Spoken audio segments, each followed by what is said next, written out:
what time it is. Mr. DJ, hit the music. New Black Wall Street Book Club. Evan Jefferson, brother, much love. Educating, elevating, because in knowledge is the power and we'll never give it up. Literature's for the masses. Where to put your money down, now how to watch your assets. Yeah, uplifting others is a passion. My brother Evan, he will turn it into action. New Black Wall Street Book Club. You should come read with us. Yeah, we comprehend and discuss. If we all just come together, there's no limit for us. Here comes your host, New Black Wall Street. Evan, take it away. New Black Wall Street Book Club. Hey, good evening to you, kings and queens. Thanks so much for joining us here today on the New Black Wall Street Book Club, where Black folk do read. You put in the book, we absolutely will find it. I'm your host, ERGJ, your certified financial educator, CEO of ERGJ Enterprises, ERGJ Black Bazaar, and international best-selling author of the book, The Black Billionaires Club. Black Billionaires Club, that book is a study of Black wealth. It's a study of the 12 richest Black people in the world today and how they built their wealth. And I just truly believe that if you want to be wealthy, that's a big if, by the way, but if you do, I recommend that you study. That's right, study wealthy people. Study wealthy people. Well, that book is comprised of 12 that you can study. You can start your study there. You can find out what they did, how they did it, and you can mimic some of their habits in order for you to get similar results in your life. Well, you can find that book by simply going to the website, www.theblackbillionairesclub.com, www.theblackbillionairesclub.com. Pick up the book today. It's available hard copy, ebook, also available in French, because we make sure that the people that our brothers and sisters from the diaspora who speak French can get the book in their language as well. Also, today's show is sponsored by the Black Bazaar, ERGJ Black Bazaar, which is the Afrocentric marketplace. There you can find Afrocentric home decor, personal care products. Go ahead and check out that website at www.ergjblackbazaar.com, www.ergjblackbazaar.com. Well, my beautiful people, hey, man, we're going to get right into this thing. We're going to start with our affirmation of the day, but this is the New Black Wall Street Book Club, and I want to introduce to you guys, first and foremost, our next book. So we're getting to the end of our current book, which is What Makes the Great Great. And we're going to be picking up our next book and starting to kind of make sure we have this in our library or your Kindle or whatever it is that you do. It's called Black Fortunes. Black Fortunes. It's the story of the first 6 African Americans who escaped slavery and became millionaires. Black Fortunes. Everybody put it also Black Fortune. Black Fortunes, the story of the first 6 African Americans who escaped slavery and became millionaires. It's going to be our next book. We probably get started with it in about 2 weeks. So it gives you about 2 weeks to pick that thing up, and you can go along with us, read along with us, or just listen to us, whatever, how it works for you on the New Black Wall Street Book Club. But hey, let's start tonight with our affirmation of the day. This is what we call our appetizer. Appetizer before we get to the good stuff, the meat of stuff. So this is our appetizer affirmation of the day. Today is September 5th, and we are still here. Thank God. Thank God. He's given us another opportunity to make a difference in this world. Our affirmation for today simply says this, and repeat after me. Today, I will develop a health consciousness and begin to enjoy the benefits of sound health. Today, I will develop a health consciousness and begin to enjoy the benefits of sound health. Let's do it one more time. Repeat after me. Today, I will develop a health consciousness and begin to enjoy the benefits of sound health. And that is our affirmation of the day. This is something that you want to, allow to take root into your heart, your subconscious, and you begin to grow and develop that thing by repeating it over and over and over again until it brings forth a harvest into your life. Today, I will develop a health consciousness and begin to enjoy the benefits of sound health. As we get older and older, beautiful people, our health becomes it's always important, but we seem to make it becomes way more important to us as we get older, because your health is your wealth. But your health, the way in which you deal with the way in which we deal with our health, it all begins with how we think, our consciousness behind health. And when we don't have a healthy conscience, we will continue to feed ourselves trash. But as we develop a healthy conscience, we say, no, I can't eat that trash no more. I want to make sure that I'm here. I got to live a long life. So I got to watch what I eat. Can't eat everything like I used to eat, because I am developing a healthy consciousness to enjoy everybody putting the console benefit, the benefits of sound health. That's our affirmation of the day. Today, I would develop a health consciousness and begin to enjoy the benefits of sound health. Well, of course, beautiful people, that is our appetizer for today. That is our affirmation appetizer that we start with before we get into the meat of what we're discussing. And we are coming in from the book, What Makes the Great Great. Now, we are now moving into chapter 7, which is the greatest victory, triumph of the human spirit. So we're now into chapter 7, the greatest victory, which is the triumph of the human spirit, in the book, What Makes the Great Great by Mr. Dennis P. Kimbro. And so let's start by going through our first, I guess you could say, our intro into this chapter. We're going to be talking about the school of hard knocks, 4 steps to attain the greatest victory, and who is holding you back.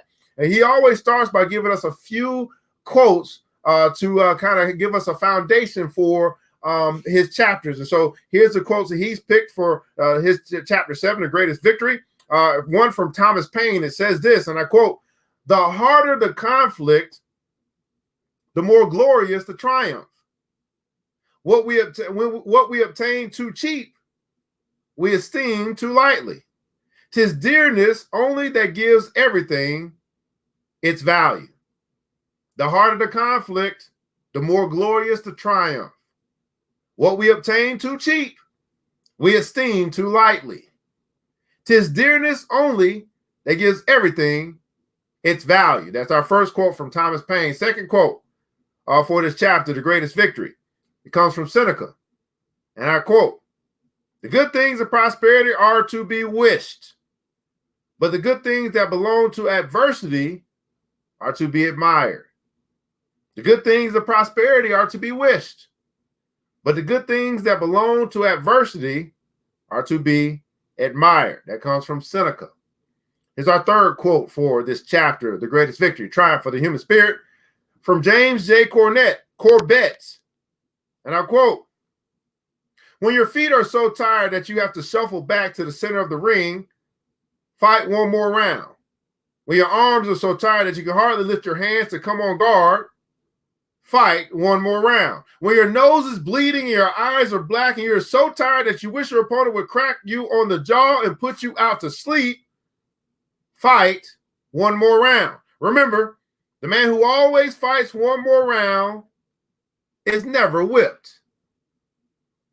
Let's do this again. I like that quote from James J. Corbett. "When your feet are so tired that you have to shuffle back to the center of the ring, fight one more round.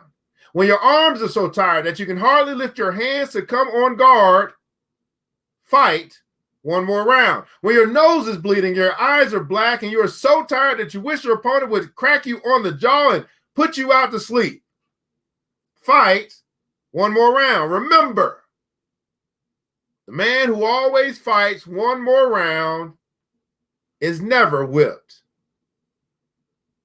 And here's our last quote, comes from none other than the wonderful Maya Angelou, as we get our 4 quotes to get us started to build the foundation on the chapter 7 of What Makes the Great Great, the Greatest Victory. Maya Angelou. And I quote, "Again, I rise. Again, I rise." So let's get into this.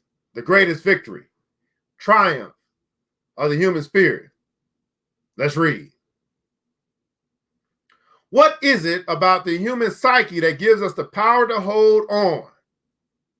What catalyst, what force, what intangible energy allows one to succeed where hundreds dropped in their tracks?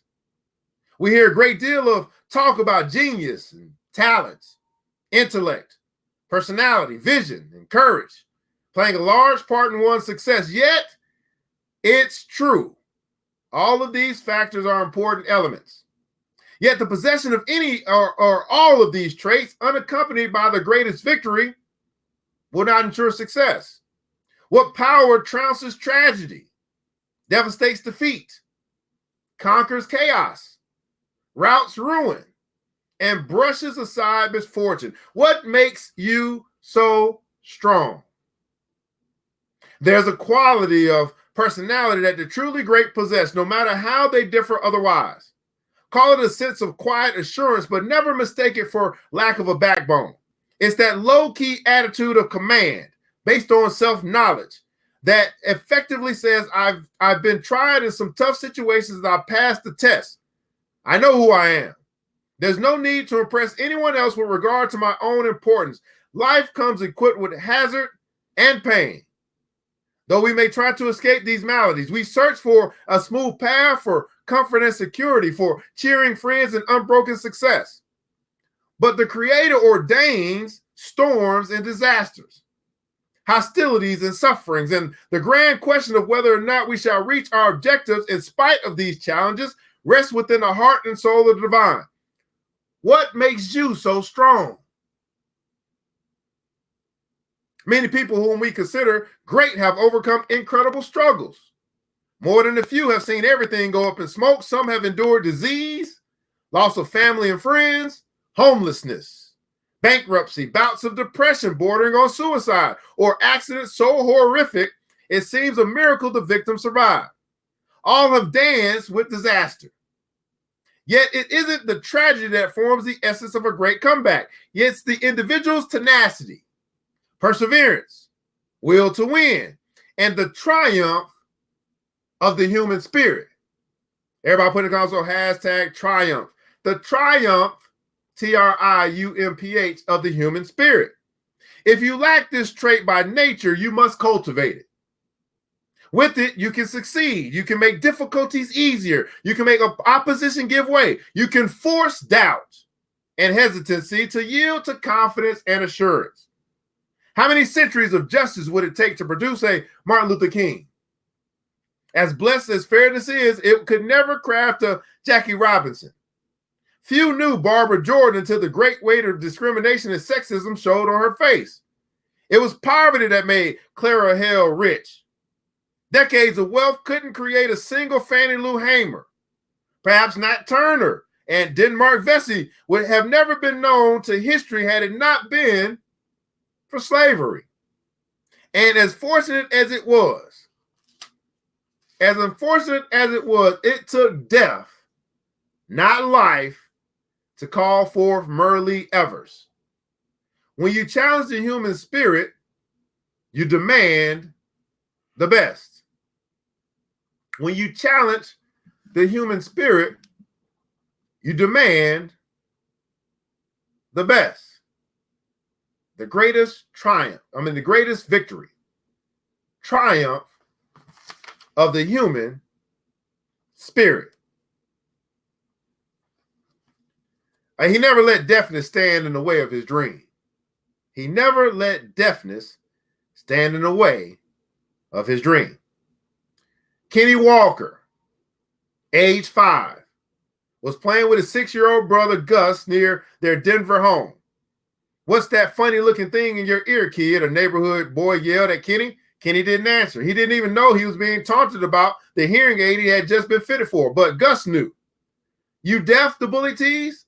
"I'm talking to you." Clenched his fist, Gus felt his heart pound. "He's deaf. Leave him alone." "He's deaf, all right, deaf and dumb." In a moment, punches were flying and Gus and the antagonist were rolling on the ground. In 1969, when he was 2, Kenny Walker had contracted spinal meningitis. After a week of a high fever and suffering, he survived, but he had lost his hearing.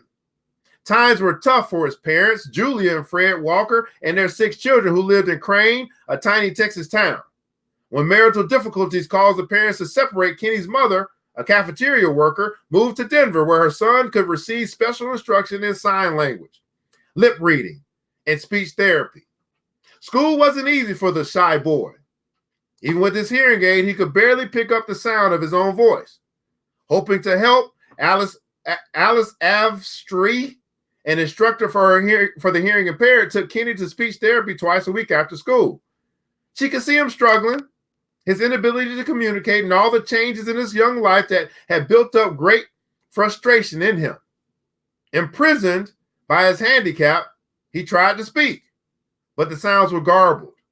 Suddenly, he began crying. Then came screams of rage. The tantrums recurred periodically for months before Kenny settled down and poured himself into academics and sports.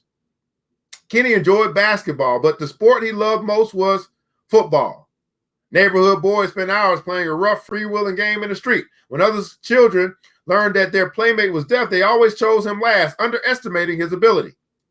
In time, he learned to compensate for his impediment with almost supernatural alertness. During a game, he instinctively seemed to know where everyone was going and what they were doing. His Saturday afternoons were spent watching college football games on television. For Kenny, the team that made the biggest impression wore scarlet and cream with the letter N on their helmets. That's the team I'm going to play for, he decided. The University of Nebraska. Kenny Walker, deaf. Now he has a dream to play football for the University of Nebraska. Here's my question to you, beautiful people. Although you may not have the type of handicap that Kenny was dealing with, but a lot of times there is some type of handicap that we're dealing with, some type of obstacle, some type of challenge, our own mental challenges, our own mental handicaps, as it relates to us moving forward towards our dream. Do you have a dream like Kenny Walker? And although you might have some shyness, you might be a little fearful. Those are handicaps, by the way. But do you still have a dream like Kenny did to play football for the University of Nebraska? Don't be a quitter. On the playing field and in the classroom, Kenny gave his all. One season, he led his junior high school basketball team from last place to the league championship. And a high school freshman, he made the honor roll too. But the cost of raising her family in Denver gradually got beyond his mother. She decided to move back to Crane. For Kenny, the change was traumatic. He had many deaf friends in Denver, but Crane had no deaf community. In that small western town tucked near the Panhandle, he found himself working twice as hard as his classmates just to stay even. As a result, Kenny languished, turning inward, refusing to allow anyone into his world. Gus saw the shift in behavior and insisted that his brother associate with normal kids. When Kenny became discouraged, as he did from time to time, his older brother talked tough. No one is going to feel sorry for you, he insisted. Your deafness can't prevent you from doing anything you want to do. Don't be a quitter. Now, how many of you guys have had somebody in your life come into your life and they speak this way to you? You might have been down on yourself. You might have been looking at yourself a particular way, but they said, no, baby, not you. Don't be a quitter. Regardless of what makes you different, don't be a quitter. No one's going to feel sorry for you, regardless of what you're going through. Don't be a quitter. Everybody put it down, so don't quit. Don't be a quitter. Kenny glared at his brother before making a silent vow. After much thought and soul searching, he recalls, I was determined to overcome all obstacles. What I lacked in physical abilities, I will make up for with an iron will. By his senior year, Kenny added 15 pounds of muscle to his 6'3", 200-pound frame. He became a lightning-fast defensive end who averaged more than a dozen tackles per game. He made All-State in football and basketball, and as a result, Southwestern powerhouse football programs came calling: Texas A&M, Baylor, and the University of Oklahoma. Julia Walker asked high school football coach Ricky White to help select a school that would be best for her son. I want to go to Nebraska, Kenny announced. Nebraska hasn't contacted us, the coach shot back. I want to go to Nebraska, he repeated, as though that settled the matter. Coach White stared at his prize athlete, then picked up the phone and called Nebraska's recruiting coordinator. University offensive line coach Mike Milt Tinoper happened to be nearby in the middle of a recruiting trip. 2 hours later, he was in White's office viewing films of Kenny. Tenopra watched 3 or 4 plays and turned off the projector. White braced himself, thinking Tenopra had decided the trip was been a waste. "Can I use the phone?" the coach asked. Excitedly, the coach called Nebraska recruiting coordinator. "This kid can play." Tenopra told him, "Let's sign him." Uh-oh. You mean to tell me Kenny about to go get signed in Nebraska? Let's see. So Kenny wants it. He's at. This is what's interesting. What I love about what we're saying here. This brother, through all of the stuff that he went through, he knew what he wanted. I mean, he had already made up in his mind before he even became an all-star what he wanted, where he wanted to go. He knew he wanted to go to Nebraska a long time ago. And that was a settled. He had resolved to say, "Here's what I want." And here's the interesting thing, beautiful people. So many of us simply do not declare. Everybody also declare what we want. Declare where we want to be. This brother here had everything, has so much against him, but he could still set a goal. And it was a clear goal. I want to go to Nebraska. And many of us who don't have the same challenges as Kenny never declare a destination. And we find ourselves just running around aimlessly, going after nothing because we never declared a destination. Why not be like Kenny and declare exactly where you want to go? If you need help, help yourself. If you need help, help yourself. In Lincoln, home to the Nebraska Cornhuskers football team, Kenny was met by a sign language interpreter, Minnie Mann, from the university's Handicap Services office. Soon after that, he accepted a scholarship, and at the request of the athletic department, Mann agreed to make a 5-year commitment to be Kenny's interpreter. Mann, however, didn't know a thing about football. Defensive line coach Charlie McBride gave her a playbook and long hours of instruction. She and Kenny developed 500 sign language signals so that he could understand instantly what the coaches wanted him to do. At first, not all the coaches or fans thought Kenny would make it. After 2 years in Nebraska, the pressure was so great that he was ready to give up. Longing for the closest of his family, he decided to visit Gus, who was then in the Army stationed at Fort Knox, Kentucky. "I've been doing my best," Kenny told his brother after arriving, "but I'm not doing well. And besides, I'm having a hard time with my studies. I might even fail. I'm considering dropping out."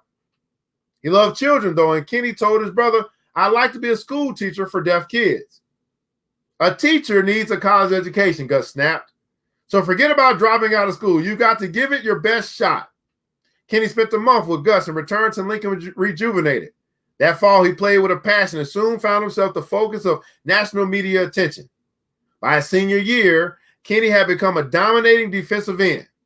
One day near to the end of the season, an emotional Charlie McBride walked onto the practice field and said, "Kenny, you've made All-America." His coach was in tears. Kenny was incredulous. He was the first deaf player ever to win the honor. Then UPI named him its Big 8 Conference Defensive Player of the Year. But clearly, the high point of his collegiate career arrived the last week of the regular season. It had become a tradition for every senior player to be introduced in recognition of his final game. As each player runs onto the field, fans shout and cheer. Before Kenny's final appearance, local media, as well as the University Sports Information Office, engaged in a conspiracy. The Omaha World Herald, a statewide newspaper, illustrated the sign language symbol of an ovation. Stand holding your hands above your head, fingers spread, then wave both hands side to side. Both Kenny's interpreter and his mother, who had come to see him play, made sure that he didn't see the newspaper that morning. They had wanted the gesture to be a complete surprise. That afternoon, Kenny stood in the stadium's tunnel as one senior after another ran onto the field to a thunderous applause. He could feel the vibrations in his shoulder pads. Then it was his turn. Butterflies in his stomach, he jogged out, but felt no vibrations at all. Puzzled, he stopped, looked up, and around the huge stadium, more than 76,000 fans were standing for him, silently signing an ovation in his language. Kenny stood humbled and overjoyed at the center of this silent rhythmic dance of affection. Then turning around the stadium, he signed to the fans, "I love you." In April 1991, Kenny Walker was drafted by his old hometown team, the Denver Broncos, and became the first Black deaf player in NFL history. What makes him so strong? You may ask. What makes him so strong? You may ask. What are the qualities that enable him to triumph over the bleakest circumstances, over his physical disabilities, transcending the pain that embitters others? Call it what you will: determination, persistence, desire, perseverance, confidence, an iron will, true grit, or the God force. But whatever it is, there's no substitute for it. What makes Kenny Walker so strong, and what will strengthen your resolve as you dare to scale the slippery slope of success? Kenny Walker knows. He shared the answer with a group of hearing impaired elementary school children after arriving in Denver. Standing before the students, he signed, "Don't feel discouraged or disappointed that you are deaf. If you need help, help yourself." In the comments below, I'd like for you to just ask that simple question. Write this in the comments below. What makes me so strong? I believe that is such a great, powerful question. Because yes, you are strong. Yes, you're still here. But what makes you so strong? See, what makes people strong is what they have actually been through and overcome. A lot of us may look at some of the stuff that we've been through and overcome and may not give it it's just deserved. That has helped me to build my character. It's helped me to be stronger. Because if I never came up against anything that to overcome, I may still be weak. But I had to strengthen myself in order to get through that challenge, in order to get over that obstacle, in order to make it through that wall. I had to strengthen myself. And I'm trying to tell you that many of the things that it's really, I venture to say that it's way more important to be mentally strong than physically strong. To have a mental fortitude. As you come up against stuff, you say, yeah, that might be in front of me, but it's not going to stop me. What makes you so strong? It's actually the adversity that you have gone through in your life. The challenges that you have come against you as you move forward in your process and your journey. The roadblocks that you find along the way. And you keep moving forward no matter what. What makes you so strong is all of the tragedy and the disaster that you've been through, yet you are still here. If you need help, help yourself. Now that sounds very interesting and funny kind of sort of, because like, I need help. I need to get help from somebody. No, you need to first think about this for a second. You need to first help yourself. See, you're more liable to get help from others when you put forth the effort to help yourself. Chris Rock said it this way. He said, man, I've been plenty of times I've been on the side of the road, and when I was out there begging for somebody to come help me, no one stopped. But as soon as they saw me trying to push my car, everyone stopped. Key is, hey, I was trying to help myself. People appreciated me putting in the effort to help myself, and they willingly stopped to help me. If you need help, start by helping yourself. And then you'll find, just like we find Forrest Gump taking his run. As he started to run, guess what? Other people started to run with him. As you start to help yourself, guess what? Other people start to help you. It's something to be said about what people can see that you're willing to do for yourself. That you're willing to do for self. I can appreciate that. because I see you at least putting forth the effort. Now you may not get it all the way done, but you got it started. And now you just need a little help to finish it up. But too many people don't even start. And they just beg. Here's the reason why I believe in the Bible. It talks about that beggar at the beautiful gate. He's like, hey, give me some money. They said, money I have not, but what we can do, you know what you can do? Rise and walk. Rise and walk. Some of us, we just need that tonight. Rise and walk. If you need help yourself. This is the New Black Wall Street Book Club, where Black folk do read. You put in the book, like What Makes the Great Great, and we absolutely will find it. We're in the chapter 7 of What Makes the Great Great, as we're talking about the greatest victory, the triumph of the human spirit. As I mentioned to you guys, our next book that we're going to be picking up once we finish this, I think we got about 2 weeks left for this, will be Black Fortune. So hopefully you pick that book up and you'll follow along with us on the New Black Wall Street Book Club. We've been broadcast across Facebook Live, also YouTube Live, and you can find this taping on our podcast, which will be out within the 24 hours by simply looking for across all platforms, Google, Apple, all that stuff, for the New Black Wall Street Book Club. So if you missed any previous episodes, you can find all of them there on our podcast. We would ask that you subscribe and support our podcast with a small monthly donation in order to help us sustain future episodes, improve financial literacy within our community, and ultimately to help us build the School of Wealth. Our main goal, our main thing that we're looking to do with all the stuff that we do is to build a school that'll teach the next generation about money. Because we're tired of us talking about what other people ain't doing. Guess what? We're going to do it ourselves. Building the School of Wealth is our main goal. So everything that you see us do, it's all geared towards the big, audacious goal. And we said, hey, we're not going to wait until the school is built. We're going to start teaching right now. All right. So make sure you join the book club. Make your contribution, support any way that you can. You can support on Facebook. If you're live on Facebook right now, there's a place there that says your support. You also can join the Black Billionaires Club. That's another way to show your support, and you can do that as well. But hey, people, we understand that where our heart is, there's our treasure also. Or where our treasure is, there's our heart also. So start beginning to look at where your treasure is. What is it that you invest in?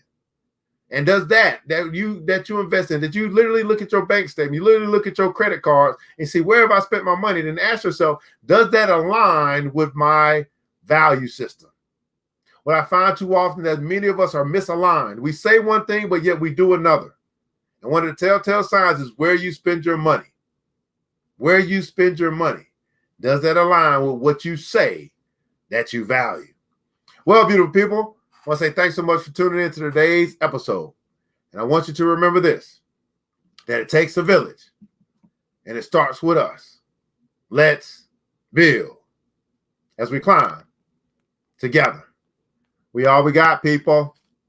Matter of fact, we all we need. Thank God. That's more than enough. Until next episode, you know what time it is. Mr. DJ, hit the music. New Black. It's the New Black Wall Street Book Club. Wall Street. With your host, Evan Jefferson. It's time for us to go. Yeah. Now, you ain't got to leave the computer. But we encourage you to get out there and learn and apply all the things you learn at the New Black Wall Street Book Club. Yeah. The New Black Wall Street. The New Black Wall Street Book Club.